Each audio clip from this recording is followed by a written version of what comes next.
সাকিব আল হাসানের জন্য মুহূর্তটা নতুন কিছু নয়, তবে তার জন্য এটা বিশেষ কিছু। এর আগেও কাউন্টি ক্রিকেট মাতিয়েছে সাকিব, তবে এবার খেলবেন বড় এক দলে।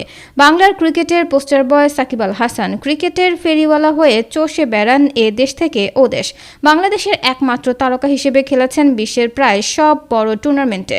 এবার সাকিব নাম লেখালেন ইংলিশ কাউন্টি ক্রিকেটের দল সারেতে। কাউন্টি চ্যাম্পিয়নশিপ ডিভিশন 1-এ সারের হয়ে মাঠে নেমেছেন সাকিব। ব্যাটে বলের লড়াই শুরুর আগে বিশেষ ক্যাপ পরিয়ে সাকিবকে বরণ করে নিয়েছে কাউন্টি ক্রিকেটের দলটি।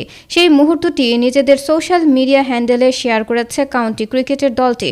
বিশ্বের অন্যতম সেরা এই অলরাউন্ডারকে ক্যাপ পরিয়ে দিয়েছেন ক্যারিবিয়ান তারকা পেসার কেমার রোচ।